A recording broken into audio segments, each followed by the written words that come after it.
Do I like it? Obviously, a whole shitload lot, yes.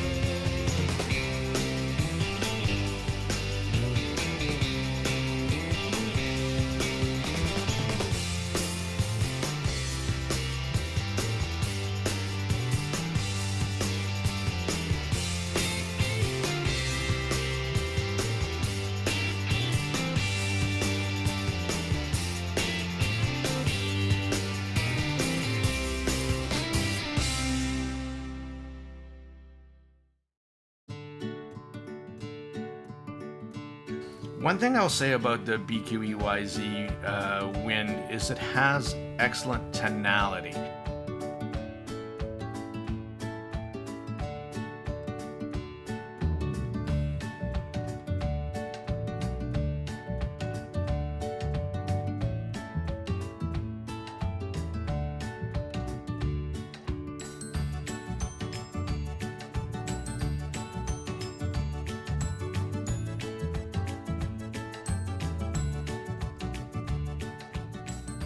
Hello everyone, Tone Deaf Monk.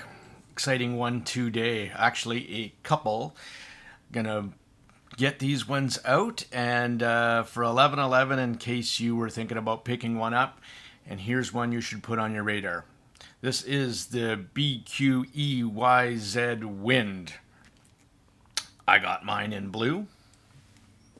There we go. Beauty. Thank you to Penon for this most excellent unit provided for Canucks Audioholics group tour. So much appreciated. Let's start off with some things I absolutely love about this IAM before I get into some sound impressions and comparisons as well. So some things that I absolutely love that are standout that for me. So my preference again is bassy, warm, smooth vocals, natural top end, excellent tonality over everything else. I'll take quality over quantity. That being said, everything is proportioned well on this IM. I'll pull up a graph later because some of the sound impressions don't sound like the graph, and that has to do with the bone conduction driver. So speaking of the BQEYZ, if you're Canadian, wind, pretty cool. So I mean, it is a pretty, I was gonna say simple, but it isn't. It's a single dynamic driver, and help me out here, bone conduction driver. Thank you very much. Pretty awesome. Some of the other boring specs, it just says 10 millimeter dual cavity dynamic driver. The shell itself is an aluminum alloy. Pretty terrific. Shorter nozzle. I'll show you that in a bit. Really, that's what you need to know on specs. Who cares?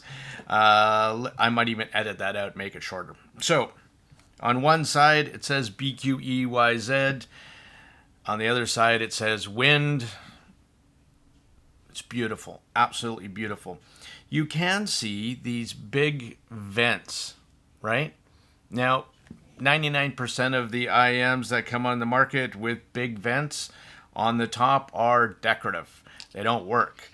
I can honestly tell you from complaints from my family that they in fact do work, and they work exceptionally well, not only by ambient noise leaking out, but also the stage is affected.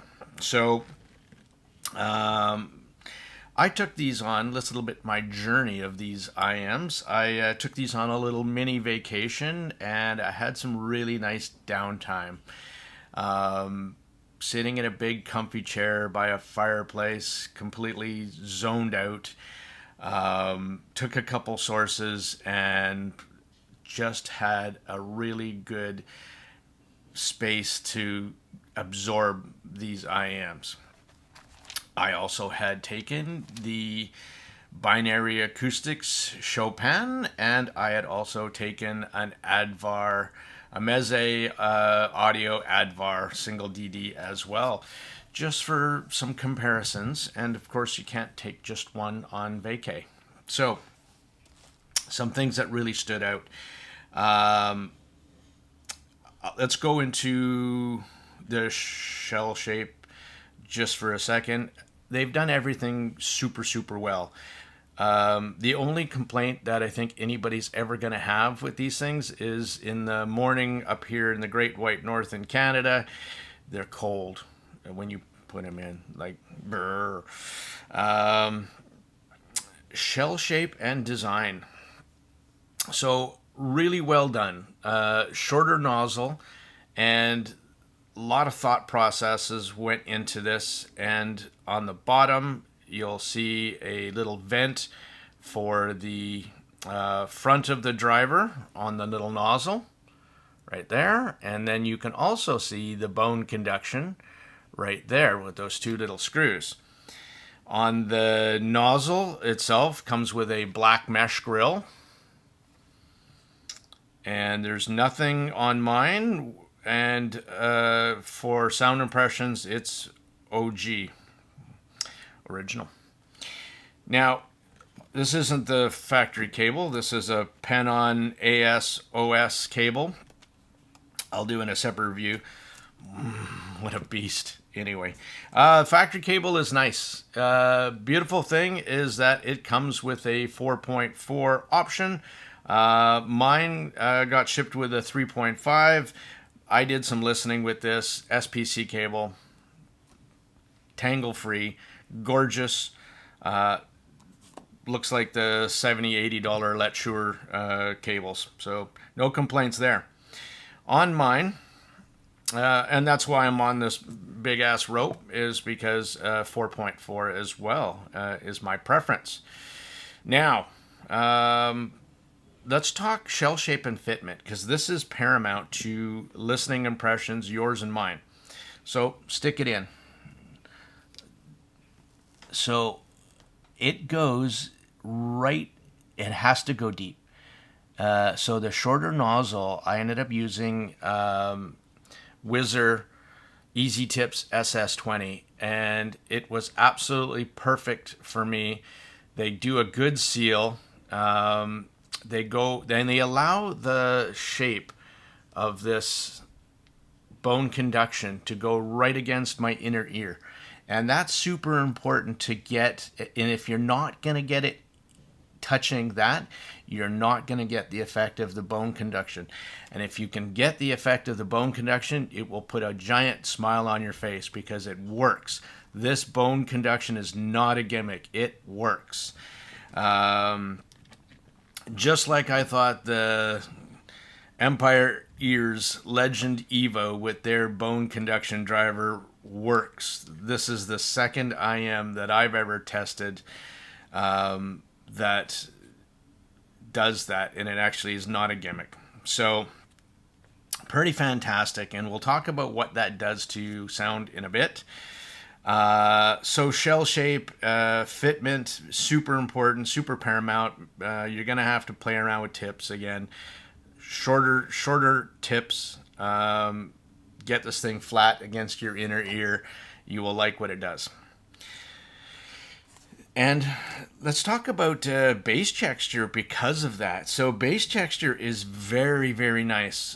Graph-wise, it may show a bit lean on the bass, but that isn't how it comes across. It has very nice attack and decay.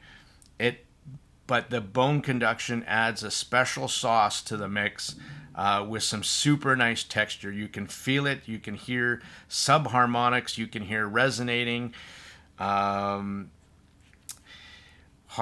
Kim, the poem of Chinese drum. All glorious 8 minutes.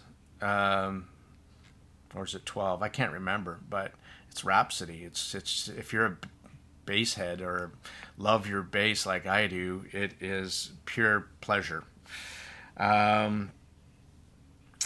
Absolutely. Second thing I want to really talk about is that venting, that open, semi-open, or open back design, implemented extremely well, the tuning, because the stage is so very 3D, glorious. I love it. Not too many IMs wow me with stage.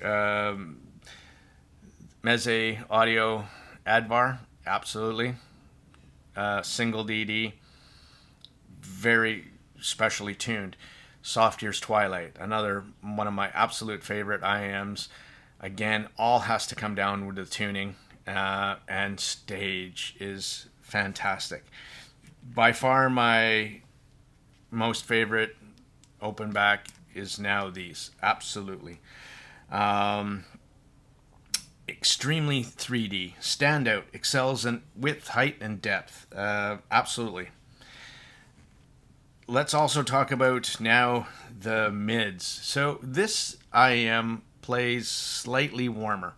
I would say in the scale of neutrality, it is slightly darker, slightly warmer, plays a little bit recessed in the mix. So where vocals come back or come into the mix slightly back of instrumental, bass and highs. And I think it's a lovely, it's my favorite kind of tuning, and I'll tell you why. Because what it allows you to do is it allows you to hear, especially with the bone conduction, bass texture on the bottom end. So you, whether it's coming left, right, center, up, or down, you get this wonderful presence with piano, with drums, with kicks, and it's lovely. And then on the other end of the thing, the spectrum of the frequency response, you got the highs, and it has nice sparklies, twinklies up top, lots of details. And in the middle is your vocals. And because they're slightly back into the mix, I'm talking just slightly, that it puts a little bit more emphasis on instrumental and details on the top and the bottom end, which I think is another kind of standout special attribute of this IM for sure. Do I like it? Obviously, a whole shitload lot, yes. All the instrumentals, like piano, really played nice. Hani Arani, with the subharmonics of the piano is a lovely playback. The 6 to 7K dip, if we're looking at a graph a little bit later, gets rid of the sibilance on this. I think when I first put it on before burn-in, there is where the pinna gain rises. It wasn't at first before burn-in. It almost had a bit of shoutiness, and that really mellowed out with about 3 days of hard use, and it really mellowed out. At first, I was trying it with some nozzle filters to kind of knock it down a bit, but after some playback, some good hours on it, it really mellowed out and toned out really nice. One thing I'll say about the BQEYZ Wind is it has excellent tonality. It has a naturalness to the vocals.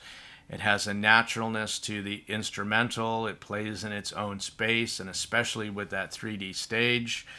It allows instruments like cello to really come in and breathe into their own, and it was a special presentation. The treble extension is nice.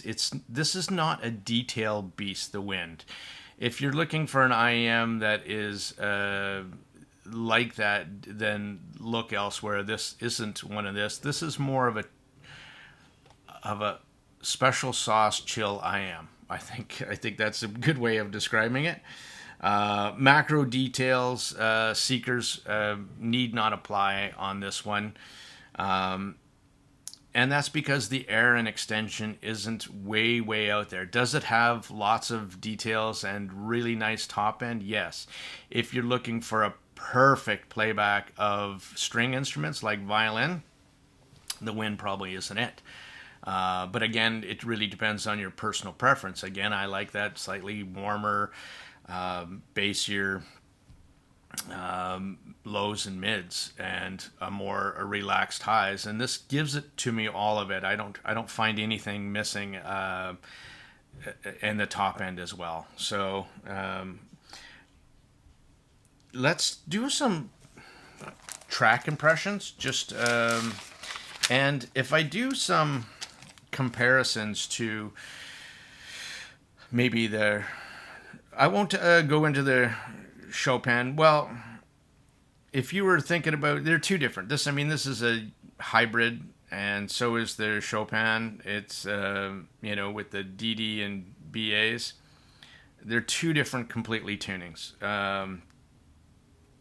But how did the Wind come across? Some Bruce Springsteen. Smooth vocals, again, slightly recessed, but again, you pick up more of the ambient details.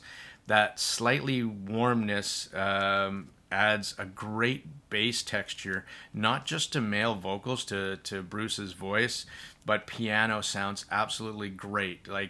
And that bone conduction adds a reverberation in the notes when you hit the piano keys that is really, really nice. I just thought the vocals were nice across the board for both male and female. Every song, there wasn't something that was, at all. They all played quite naturally.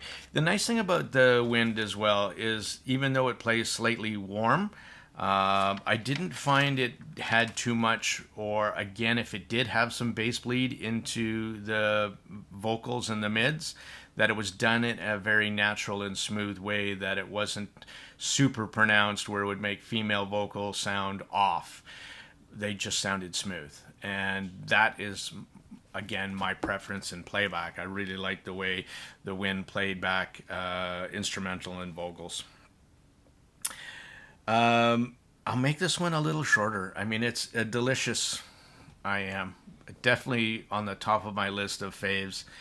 It's well priced. It has, this is the conclusion. It's well priced for what you're getting in an overall package. It has enough special sauce to give it its own place in the IM universe.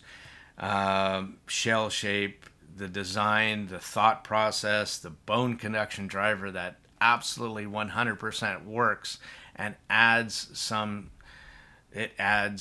to what makes this Wind special. The open back design makes the stage stand out, gorgeous, addictive, really. I had a bunch more track impressions, but I think I gave you a good idea of the tonality of this. I think this IM should be hyped a hell of a lot more than it is, and a lot that has come out on the market around its same price is overhyped, in my opinion. If you like this kind of tuning, as I do, then it is for you. Who is this IM for? Who is the BQEYZ Wind for? A person who prioritizes bass texture and quality, and isn't afraid of a little bass quantity. A 3D stage lover. A more laid-back presentation lover with a slightly warm tint to the mids. Absolutely. The only things that I will say in my observations is the unit likes power.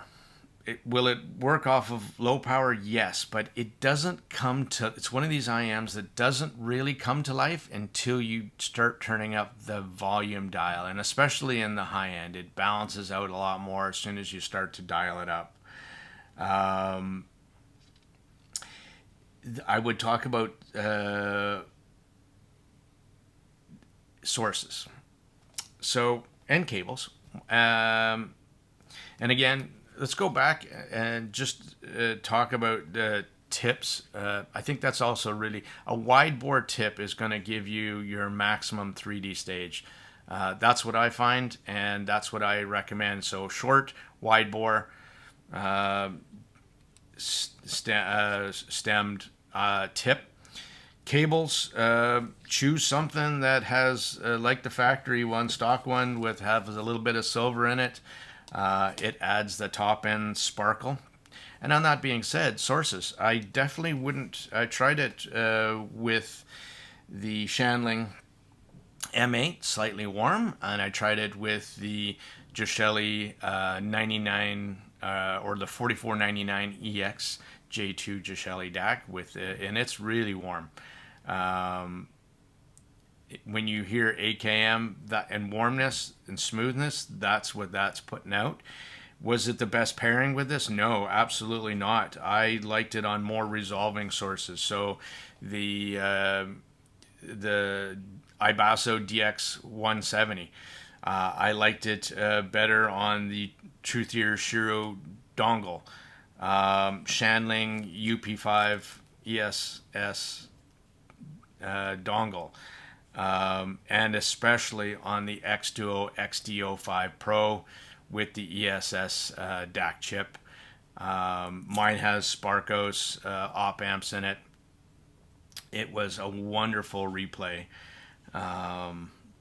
with the wind, especially with that amp, because it has, you know, a lot of juice. I mean, there was 2 watts of power going into the wind, and they took it all and loved it very, very much. That's it for the BQEYZ Wind. A lovely, lovely special IM. I love it a lot, and unfortunately there'll be a little bit of a tear as I send this off into the group to get some more impressions done for you. So please look out for Silicone Sounds YouTube video. That'll be Bennett's video, and Kevin Davies with his golden ears and his magical iPhone photography skills will be better than mine. And our resident musician, Kyle Parker, who has joined us in our Canucks Audioholics group. And it's nice to get his impressions as a musician. So his take on it is valuable as well. So thank you again, Penon, for the review sample, and thank you for watching my review of the BQEYZ Wind. Thank you for now.